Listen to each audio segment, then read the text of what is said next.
इस देश को ये मेरा गारंटी।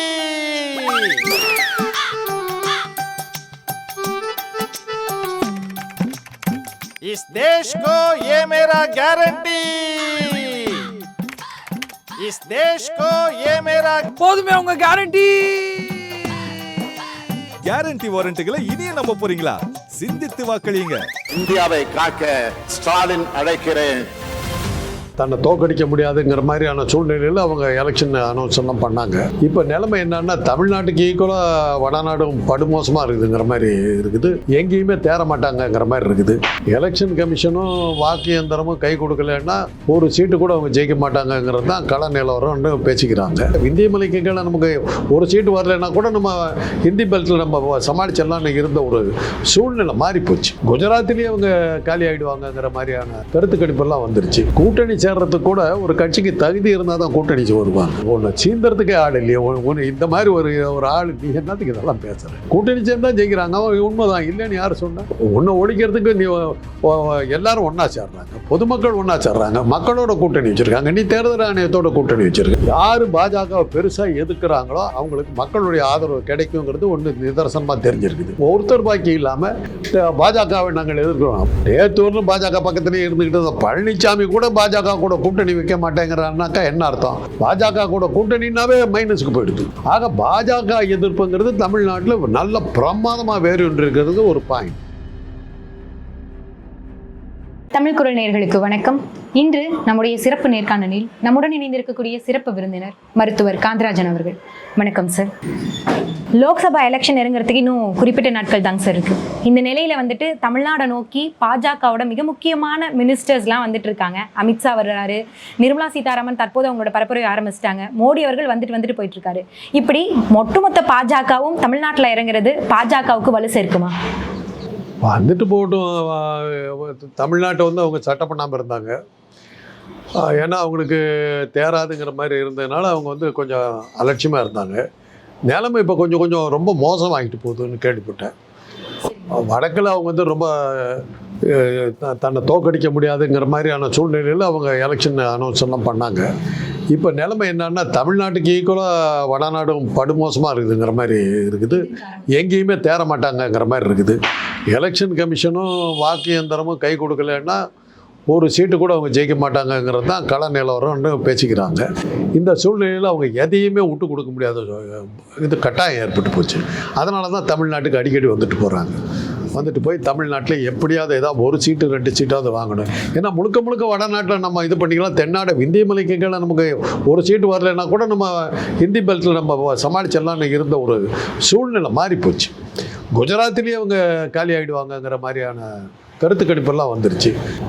முழுக்க இந்தியா முழுக்க வாக்கு இயந்திரத்தை டேம்பர் பண்ணி தான் ஜெயிக்கணுங்கிற ஒரு கட்டாய நிலைமைக்கு அவங்க ஆளாக இருக்கிறதுனால எத்தனை இடத்துல தப்பு பண்ண முடியும்? எங்கேயா மாட்டிக்கிட்டா நம்ம என்ன ஆகுறது அப்படிங்கிற பயமெல்லாம் அவங்களுக்கு வந்துருச்சு. அதனுடைய விளைவு தான் திருப்பி தமிழ்நாட்டுக்கு வந்துட்டு எப்படியாவது பாஜக ஒரு 2 சீட்டாவது தேரணும் அப்படிங்கிற மாதிரி வர்றாங்க. பார்க்கலாம், அது என்ன ஆகுன்னு பார்ப்போம். சரிங்க சார். இப்போ நிர்மலா சீதாராமன் அவர்கள் இப்போ சிதம்பரத்தில் பேசும்போது கூட ஒரு ஆதி திராவிட பெண் வந்துட்டு நம்மளோட கட்சி சார்பாக வேட்பாளராக இருக்காங்க. இப்படி எப்போ பார்த்தாலும் இந்த போதைப் பொருள் புழக்கத்தை அதிகமாக உபயோகப்படுத்தி சம்பாரிச்சிட்டு இருக்கக்கூடிய இந்த டிஎம்கேக்கு நீங்கள் ஓட்டு போடுறதை விட ஒரு ஆதி திராவிட பொண்ணை வந்துட்டு நாங்கள் வேட்பாளராக நிறுத்தியிருக்கோம், இவங்க உங்களுக்காக நிறைய விஷயங்கள் பண்ண போகிறாங்க, நம்மளுடைய மோடி அவர்கள் பெரிய அளவில் நிறைய விஷயங்களை பிளான் பண்ணியிருக்காங்க, அதனால மீண்டும் மோடி ஆட்சியை வந்துட்டு தொடர உங்களோட ஓட்டை போடுங்கிற வகையில் உணர்ச்சி பொங்க பேசியிருக்காங்க. இதை பற்றி உங்களோட கருத்து? ஒரு குறிப்பிட்ட பாயிண்ட் தான் எனக்கு ரொம்ப பிடிச்சது. போதைப் பொருள் விற்கிற திமுகனாங்க 1000 இருந்தாலும் அவங்களுக்கு அதானி மேலே இருந்த அந்த முதலாளி விசுவாசங்கிறத காட்டுறாங்க பாருங்கள். ஏன்னா போதைப் பொருள் இந்தியாவுக்கு சேர்ந்தது பூரா அதானியினுடைய கப்பலில் தான் குஜராத் துறைமுகத்தை தான் இறங்கி இந்தியா பூரா பரவி இருக்குது.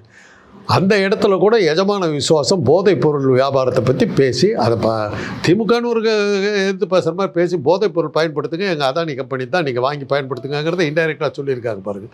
அதுதான் மாமிங்கிறது. மாமிங்க எஜமான விசுவாசம் 1000 இருந்தாலும் அதானி கப்பலில் தான் போதைப் பொருள் இந்தியா முழுக்க சப்ளை ஆகிருக்குது. அதை விற்கிறது திமுகவாக இருந்தாலும் நீங்கள் அவங்களுக்கு ஓட்டு போடாதீங்க இப்படி சொல்லி போதைப் பொருளை பற்றி கொஞ்சம் விளம்பரப்படுத்திட்டு போயிருக்கிறாங்க. பாஜகவினுடைய தொழிலே அதுதான், போதைப் பொருள், இது வாக்கு இயந்திரம், இது மாதிரி விஷயத்தில். அது எதில் பேசுனா என்ன? ஒரே பாயிண்ட்டு தான். நீ வெள்ளக்காடாக தமிழ்நாடு முழுகி கிடந்த அந்த நேரத்தில் அந்த சிதம்பரம் தான் வெள்ளத்தில் முழுகிச்சு. எட்டி பார்க்காத பொம்பளை நீ வந்து ஓட்டு கேட்டு இந்த ஜனங்க போடுறாங்கன்னா அது அவங்க தலைவிதி. அப்படி இருந்தால் நம்ம என்ன பண்ண முடியும்? சரி பரவாயில்ல, மாமி வேறு வழி இல்லை, ஸ்ட்ரைட்டாக ராஜ்யசபாவில் போய் அப்படியே ஆனந்தமாக உட்காந்துடலான்னு பார்த்துச்சு. அந்த அம்மாளையும் வேலை வாங்கிவிட்டாங்க.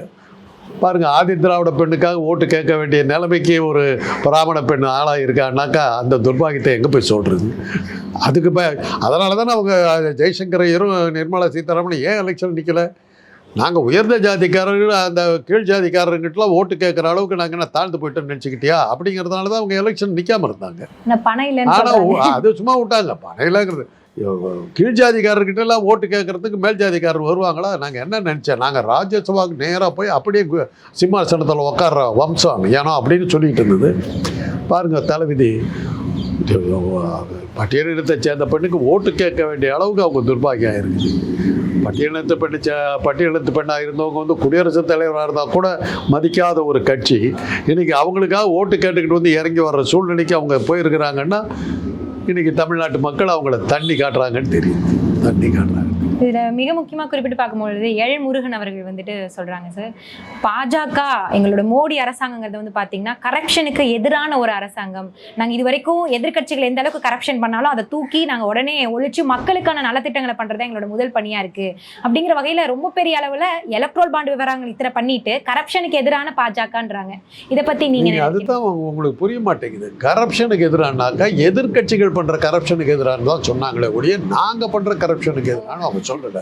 கரப்ஷன் நாங்கள் மாத்திரம் பண்ணுவோம், வேறு எதிர்கட்சிகள் யார் பண்ணாலும் தடுத்து நிறுத்தி அதை நாங்கள் அந்த பணத்தை எடுத்துக்குவோம் அப்படிங்கிறத அவர் சொல்லியிருக்கார்.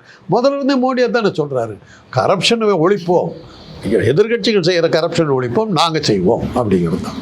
மீரட்டில் பேசியிருக்கும் போது கூட அதை தாங்க சார் அவர் சொல்லி, அது அவங்க தான் கரப்ஷன்னாவே நாங்கள் மாத்திரம் தான் செய்யணும், வேறு யாரும் செய்யக்கூடாது அப்படிங்கிறது தான் அவங்களுடைய லட்சியம். அது பிரகாரம் தான் அவங்க போயிட்டுருக்காங்க. அண்ணாமலை அவர்கள் ஒரு கருத்து தெரிவிச்சிருக்காருங்க சார். அதாவது டிஎம்கே மட்டும் எந்த கட்சியோட கூட்டணி வைக்கலினா இங்கே ஒரு சீட்டு கூட வாங்காதுங்கிற ஒரு கருத்தை தெரிவிச்சிருக்காரு. இதை பற்றி நீங்கள் என்ன நினைக்கிறீங்க? டிஎம்கேக்கு ஒரு அது ரைட்டாக இருக்கலாம், ஒரு கட்சி கூட்டணி சேரலான்னு ஜெயிக்க மாட்டாங்க, ரைட்டாக இருக்கலாம். உங்கள்கிட்ட கூட்டணி சேர்றது கூட ஒருத்தர் வரலையப்பா, ஓட்டு அப்புறம் இருக்கட்டும், கூட்டணி சேர்த்ததுக்கு யாராவது வந்திருக்காங்களா? அதுக்கே ஒன்று சீந்தலி ஒருத்தர். கூட்டணி சேர்றதுக்கு கூட ஒரு கட்சிக்கு தகுதி இருந்தால் தான் கூட்டணி வருவாங்க. ஒன்று சீந்தறதுக்கே ஆள் இல்லையா? ஒன்று இந்த மாதிரி ஒரு ஆள் நீ என்னத்துக்கு இதெல்லாம் பேசுகிற? கூட்டணி சேர்ந்தா ஜெயிக்கிறாங்க, அவன் உண்மைதான் இல்லைன்னு யார் சொன்னால்? ஒன்றை ஒழிக்கிறதுக்கு நீ எல்லாரும் ஒன்றா சேர்றாங்க, பொதுமக்கள் ஒன்றா சேர்றாங்க, மக்களோட கூட்டணி வச்சுருக்காங்க, நீ தேர்தல் ஆணையத்தோட கூட்டணி வச்சுருக்க. ஆனால் ஒன்று தான் பவர்ஃபுல். இது கூட்டணி சேர்றதுன்னா என்ன அர்த்தம்? அந்த கட்சி சக்தி வாய்ந்ததாக இருக்குது, அதனால தான் அத்தனை பேர் வர்றான். அது திமுக சக்தி வாய்ந்த கட்சியாக இருக்கிறதுனால இந்த கூட்டணிக்கு வர்றாங்க.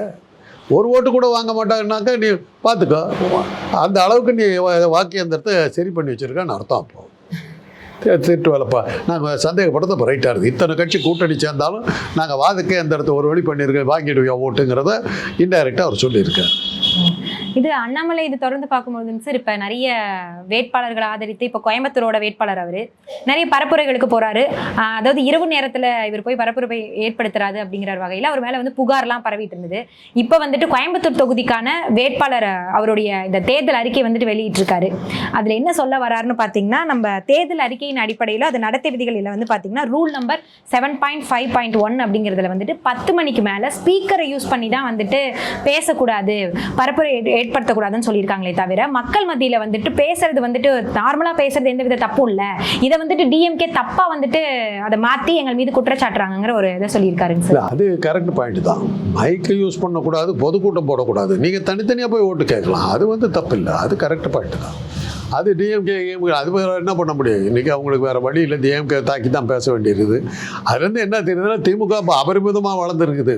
இவங்களுக்கு தூக்கத்திலையும் நினைவிலையும் கனவுலையும் திமுகங்கிற பூதம் வந்து இவங்களை பயமுறுத்திக்கிட்டு இருக்குது. எங்கே போனாலும் உளறிட்டு இருக்கிற சூழ்நிலைக்கு போயிருக்கிறாங்க. இவங்க பேசுறது என்ன தெரியுது? திமுக அசைக்க முடியாத அளவுக்கு இங்கே தமிழ்நாட்டில் வேரூன்றி இருக்குது, திமுகவினுடைய வெற்றி வாய்ப்பு பிரகாசமாக இருக்குதுங்கிறது தான் இவங்க அத்தனை கட்சியும் திமுக தாக்கி பேசுறது நமக்கு புரியுறது. அதுதான் திமுக நல்லா பிரமாதமாக இருக்குது. வாக்கு எந்திரம் நேர்மையாக இருந்தால் திமுகவினுடைய வெற்றியை யாராலும் தடுக்க முடியாதுங்கிறது தெளிவாக தெரியுது. அத்தனை பேர் திமுக தாக்குறாங்கல்ல. 2 பாயிண்ட் இந்த எலெக்ஷனில்.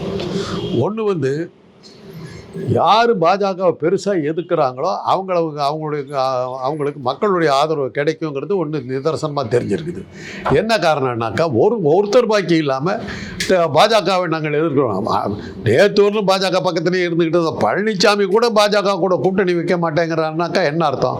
பாஜக கூட கூட்டணினாவே மைனஸுக்கு போயிடுது. ஆக பாஜக எதிர்ப்புங்கிறது தமிழ்நாட்டில் நல்ல பிரமாதமாக வேறு ஒன்று இருக்கிறது ஒரு பாயிண்ட். அடுத்தது திமுக வெற்றி அடைந்துருங்கிறது. இவங்க திமுக ஒழுத்திய தீர்வுன்னு கத்துறதை பார்க்கும்போது திமுக ரொம்ப சக்தி வாய்ந்த கட்சியாக மாறி இருக்குது. 2 பாயிண்ட். இது 2 தான் இந்த எலெக்ஷனில் தேர்தலுக்கு முன்னாடி நமக்கு தெரிஞ்சிருக்குது. இதுக்கப்புறம் தேர்தல் ஆணையம் விளையாட்டு காட்டுச்சுன்னா நம்ம பார்த்துக்கலாம். முதலமைச்சர் ஸ்டாலின் என்ன சொல்றாருன்னா, ஏடிஎம்கே வந்து இப்படி தனியாக வரதுக்கு காரணமே இது பாஜகவோட சதி தான். 2 கட்சிகளும் வந்து பார்த்தீங்கன்னா பிரிஞ்சு டிஎம்கேவோட சீட்டுகளோட எண்ணிக்கை வந்து குறைக்கிறதுக்காக தான் வந்திருக்காங்கன்னு சொல்றாங்க சார். அதுதான் பற்றி, அதாவது பாஜக தமிழ்நாடு முழுக்க பாஜக எதிர்ப்பு வாக்கு தான் உழவு போகுது. அந்த வாக்குகள் பூரா திமுகவுக்கு போகுதுங்கிறது தான் இப்போ பாஜக அதை பார்த்துக்கிட்டே இருந்தது. அத்தனை லட்சக்கணக்கான மக்கள் வந்து பாஜகவுக்கு எதிர்த்து வாக்கு போடுறாங்கன்னா அது அப்படியே திமுகவுக்கு போகுது. அதை குறைக்கிறதுக்காக தான் அவங்க என்ன பண்ணாங்க, பழனிசாமியை வந்து நீ தனியாக நில்லு, அந்த வாக்குகளை கொஞ்சம் குறைக்கலாம் அப்படின்னு சொல்லி தான் அதுக்கு அந்த பிளானில் தான் அவங்க தனியாக நிற்கிற மாதிரி. இன்றைக்கி வந்து நீங்கள் பாருங்கள், பழனிசாமியோ அமித்ஷாவையோ மோடியோ தாக்கி ஒரு வார்த்தை கூட பேச மாட்டார். பாஜகவை பற்றி கூட தாக்கி பேச மாட்டார். திமுக தாக்கி தான் பேசிக்கிட்டு இருப்பார். பாஜக கூட கூட்டணி இல்லைன்னு சொல்லிட்டு அவங்களே தாக்கி பேச மாட்டேங்கிறாரு. கள்ள கூட்டணின்னு சொல்கிறாங்க. அதுக்கு பொய் ஓப்பனாக தான் கூட்டணியில் இருக்காங்க. அவங்க ஒன்றும் கூட்டணி விட்டு பிரிஞ்சு போனதை அவங்க சொல்லவே இல்லை. ஆக நாங்களும் எதிர்ப்பாக இருக்கிறோன்னு காட்டிக்கிட்டு பாஜகவுக்கு நாங்களும் பெரிய எதிர்ப்புன்னு காட்டி அந்த ஓட்டை வாங்குறதில்ல. அதுலேருந்து என்ன புரியுது? டோட்டல் தமிழ்நாடு விந்தியமலைக்கு கீழே மக்கள் அத்தனை பேரும் பாஜகவை ஒழித்து கட்டணுங்கிற திட்டவட்டமான முடிவில் இருக்கிறாங்க. அந்த வாக்குகளை யார் பெறுறதுங்கிறதால தான் ஒவ்வொருத்தரும் போட்டி போட்டுக்கிட்டு நிற்கிறாங்க. அந்த ஒரு விஷயம் போதாதா? இதுதான் இன்றைக்கி பாஜகவுக்கு இது ஏற்கனவே எலெக்ஷனுக்கு முன்னாடியே ரிசல்ட் தெரிஞ்சு போச்சு. இனிமேல் நீ ஜெயிச்சின்னாக்கா வாக்கு இயந்திரமும் தேர்தல் ஆணையரும் தன்னுடைய கற்பை நிரூபிக்கணும். கண்டிப்பாங்க சார். இதை தொடர்ந்து இப்போ மிக முக்கியமாக ஒரு ஸ்டார் தொகுதியாக மாறி இருக்கிறதா வந்து பார்த்தீங்கன்னா தர்மபுரியோட தொகுதி. அங்கே வந்துட்டு அன்புமணி அவர்களோட மனைவி சௌமியா அன்புமணி அவர்கள் வந்து இப்போ களம் இறக்கப்பட்டிருக்காங்க. சௌமியா அன்புமணி மற்றும் நாம் தமிழர் கட்சி, டிஎம்கே, ஏடிஎம்கேன்னு சொல்லிட்டு ஒரு பெரும் பட்டாளமே இப்போ அங்கே தொகுதியில் இறங்கியிருக்காங்க. இந்த நிலையில் வன்னியரோட வாக்குகள் தான் தர்மபுரி மாவட்டத்தில் அதிகமாக இருக்குன்னு சொல்கிறாங்க. இப்போ இங்கே ஜாதி வாக்காக மாறுறதுக்கு வாய்ப்பு இருக்கா? இதனால் டிஎம்கேவுக்கு ஏதாவது வாக்கு எண்ணிக்கை குறைவதற்கான வாய்ப்பு? நிற்கிறவங்க புறாமட்டி வன்னியர் தான் நிற்கிறாங்க போட்டிருக்கு. எல்லாருமே வன்னியர்கள் போட்டிருக்கு. ஜாதி ரீதியாக எந்த ஒரு இதுவும் இருக்காது. வன்னியர் அல்லாதவர்கள் வாக்கு யார் கொடுக்குதோ அவங்க தான் ஜெயிக்க போகிறாங்க. அவ்வளோதான். இவங்க வந்து வன்னியர்களுக்கு வந்து இதெல்லாம் சில சலுகைகள்லாம் கேட்கும்போது மற்ற ஜாதிக்காரன் ஒன்றா சேருவாங்க. கண்டிப்பாங்க சார். இவங்களுக்கு ஓட்டு போட்டால் வன்னியர்களுக்கு மாத்திரம்தான் ஹெல்ப்பு. அப்போ தருமபுரியில் வன்னியர்களை தவிர வேறு யாரும் இல்லையா? தருமபுரி என் ஊர் தான். தருமபுரியை சேர்ந்தவன் தான் நான். எங்கள் சொந்தக்காரங்க எங்கள் லட்சக்கணக்கில் இருக்காங்க. எங்கள் ஓட்டெல்லாம் ஒன்று கூட விடுவது. அப்போ நாங்கள் ஒட்டுமொத்தமாக வெடி போடுவோம்ல. நீ உன் ஜாதிக்கு மாத்திரம் பார்க்குற, மற்ற அத்தனை ஜாதி உனக்கு விரோதியாக நிற்கிது இல்லை, அதை பார்க்கணுமில்ல. அதான் இப்போ வந்து நீங்கள் வந்து உன்னை ஒழித்து விட நீங்கள் ஒரு விரலை கட்டிங்கன்னா 3 விரல் உங்களுக்கு எதிராக இருக்குது. நீங்கள் வன்னியர்களுக்கு நீங்கள் சொன்னீங்கன்னா 3 பெரிய ஜாதி வந்து உங்களுக்கு எதிராக நின்று போச்சு, மாட்டிக்கிட்டீங்க. அதனால தானே உங்களால் ஒரு நிலை எங்கேயும் நிற்க முடியல. தேர்தல் கூட்டணி கூட கடைசி நிமிஷம் வரலும் நீங்கள் தேடி தானே போகிறீங்க. யார் சேர்த்துக்கோன்னு கடைசி நிமிஷம் வரலும் உங்களுக்கு ஆள் கிடைக்க மாட்டேங்கிறாங்க. உங்களுக்காகட்டும் விஜயகாந்துக்காகட்டும் அந்த தேமுதிக 2 பேர்த்தையும் யார் சேர்த்துக்கிறாங்கன்னு வந்தாவா வராட்டி போட்டு தானே விட்டாங்க. இப்போ நீங்கள் தானே போய் முட்டி மோதி உட்காந்துக்கிட்டு இருந்தீங்க. ஏதோ ஒரு உங்களுடைய நல்ல நேரம் அதிமுகவோட தான் கூட்டணி பேசிக்கிட்டு இருந்தீங்க. காலையில் 6 மணி வரைக்கும் பேசிக்கிட்டீங்க. 6-7 மணிக்கு பார்த்தாக்கா பாஜக கூட போயிட்டீங்க. ஏன் போனீங்க? உலகத்துக்கே தெரியும் ஏன் போனீங்கன்னு. இதை சொன்னால் போதாதா? ஆனால் பாமக அவங்களோட நிலையிலேருந்து கொஞ்சம் கூட மாறாமல் இறுதி வரைக்கும் அன்புமணி ராமதாஸ் அவங்க 2 பேருக்குள்ளேயே நிறைய கருத்து வேறுபாடுகள் இருந்தது. கருத்து வேறுபாடெல்லாம் ஒன்றும் கிடையாது. இதை செஞ்சால் இன்னும் ஜாஸ்தி ஓட்டு வாங்கலாம், இது பண்ணலாங்கிறது தான். அவங்க அவரை பொறுத்தவரைக்கும் வன்னியர்களுடைய ஓட்டை வாங்கி தான் குடும்பத்தை எப்படி காப்பாற்றலாங்கிறது தான் அவர் பண்ணுற ஒரு. ஆனால் இந்த இடத்துல பாஜகவோட சதித்திட்டம் தானேங்க சார் சரியாக வேலை செஞ்சுருக்கு. ஏமா மடியில் கணம் இருக்குது. அவங்கக்கிட்ட ஆயுதங்கள் இருக்குது. ஏன்னா புத்திசாலித்தனம், வேறு வழி இல்லை. மடியில் கணம் இருக்கும்போது மடியில் கணத்தை பிடிக்கிட்டு போயிட்டாக்கா நம்ம ஒன்றுமெல்லாம் போயிடும். கணத்தை காப்பாற்றிக்கணுன்னாக்கா அவங்களோட சேர்றதில் என்ன தப்பு? ஜெயலலிதா காலில் விழுந்த மாதிரி தான். ஜெயலலிதா காலில் விழுந்தாக்கா ஆம்பளை மானமே போச்சுன்னு எல்லாம் கத்துனாங்க. ஆம்பளைக்கு எவ்வளோ லாபம் கிடைச்சிது? ஒரு காலில் விழுந்ததுக்கப்புறம் அவன் எவ்வளோ லாபம் எடுத்துகிட்டு போனாங்கன்னு யாருக்குமே தெரியலையே. அந்த மாதிரி பலகீனத்தை புரிஞ்சுக்கிட்டாங்க. காலில் விழுந்தா அந்த அம்மா எதை வேணாலும் லூஸ்தனமாக கொடுக்குன்னு தெரிஞ்சுக்கிட்டாங்க. அது மாதிரி தான் பாஜக கிட்ட வந்து சரண்டர் ஆகிட்டாங்க. நமக்கு ரைடு இல்லை, அமலாக்கத்துறை பிரச்சனை இல்லை, இதோ சரி புச்சால்தனம் பிழைக்கிற வழி. அண்ணாமலை ஆகட்டும், இந்த பழனிசாமி ஆகட்டும், ராம்தாஸ் ஆகட்டும், அவங்க தன்னை காப்பாற்றிக்கிறதுக்கு தான் நாங்கள் போயிருக்காங்க. சொல்கிறத கேட்குறாங்க.